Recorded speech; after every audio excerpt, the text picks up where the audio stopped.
Hope you're having a happy holiday, happy New Year, Merry Christmas. This is going to be our last video of the year. 2022 was wrapping up. We had this audacious goal of finishing the airplane by the end of 2022. Obviously, it's not finished, but that's okay. We've got half of 2023 before Oshkosh, so 6 months, guys. We're gonna finish the airplane in the next 6 months. It's gonna be great. Yeah, so hope you're doing well. I wanted to run through all the things we've done since the last video. There's no like cool milestone to attach this to, you know, like first landing or whatever, but you know, it's the new year, so it feels like it's a good time to make another video. Yeah, so come on over. Some things. These are the ribbies that like support the side skin.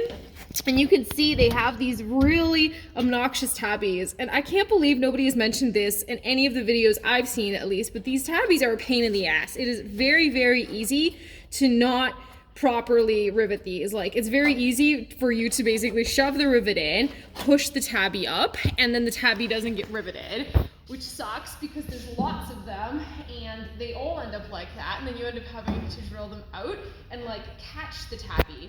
And you can see the reason this happens is because the bend of the tabby is not very consistent with the bend of the rest of the longeron. And so you think you've caught it, but you haven't really. You just ended up pushing it aside. But yeah, something to check is to make sure you caught the tabbies. Like, we obviously did not from the first try. The other thing we've been spending a lot of time on is HVAC. So people have mentioned that like the heater vents on the sides don't work super well, which like, yeah, there's a lot of things that like make them not work super well, including the fact that it's like a long metal piece that like just has circulation with the outside air, right? So you've essentially built a heat exchanger with the outside environment by having the rear heat vents don't work well because... Yeah, the rear heat vents, exactly. Thank you for the clarification.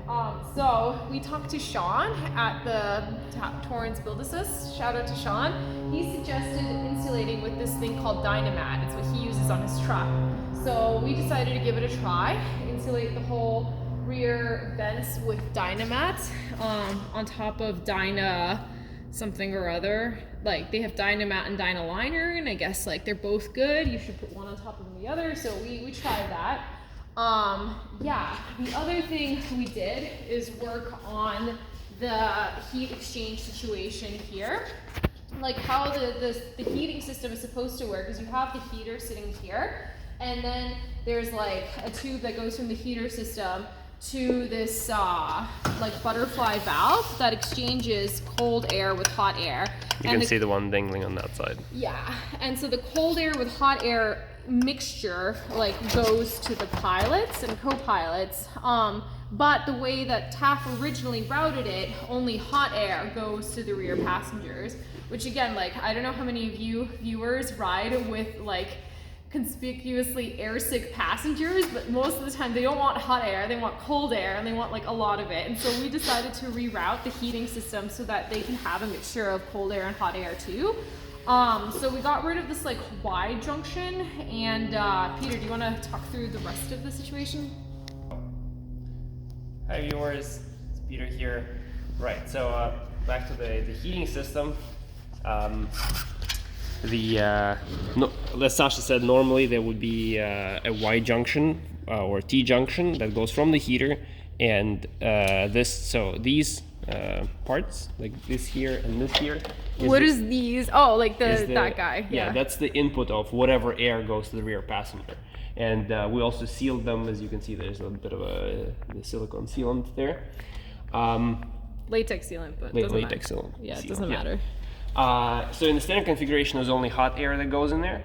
What we did is we basically flipped these butterfly valves. So normally they would be flipped.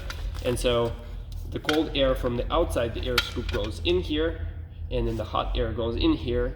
They mix together, and a mixture comes out. That's sort of how it works normally in the way Sling designed it. But there's another output here that allows you to route the mixed air, or the mixture of hot and cold air to the rear passenger as well. So in the standard configuration, I think it's just, you sort of use it as a knee warmer or whatever, like it just blows air to the pilots. But we attached it to like we send the air to the rear passengers. Another thing we did, so in the standard config, you have, we don't have them lying around, we're already tossed them. These hoses are not rubber, they're aluminum. Oh, so yeah. Aluminum conducts heat pretty well. It's not that big of a deal inside the cabin, but still, what's the point of routing hot air if all of it is lukewarm by the time it reaches the back? So we replaced them with rubber hoses, attached the, normally I think, I'm not actually sure what are they supposed to be attached to. Claude uses zip ties for now. I don't think zip ties is a really good thing to hold these together. So we're using worm clamps. The kit is a little bit short on worm clamps. There isn't really enough of them. But we can buy more. I mean, it's worm clamps, so we can buy a bunch more. And then finally, the other thing that we changed here. So the diameter of the air scoop, like the exit diameter here, and the input diameter here are not the same. And so, because why would they be? Yeah, why would they be? So in the standard case, you use, I guess, this aluminum hose, the warm aluminum hose. Warm as in like warm as the creature, not as an adjective. And it's a little bit too small here, and it's a little bit too big here, and you sort of just wing squeeze it. Deal. So we didn't like that, so instead what we did, we 3D printed a part out of the TPU here, like the flexible thermoplastic, like this thing. It looks bitchin'. It looks kind of gnarly, but that's how TPU printed parts are, and you can see it's squishy, so unlike your standard 3D prints.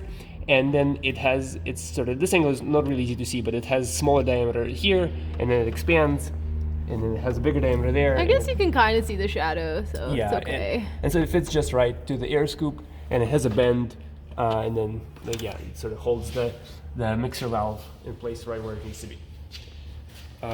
Yep, so eventually we're gonna have another hose coming from that outlet coming down to the heater up here. Yep. That's the plan. The other thing we did was mount the static ports. So you can see we mounted them per Taft's suggestion, flush with the outside skin. Static port on the inside, tube on the inside, especially routed upward to avoid drippage into the tubes. And we have our Y over here.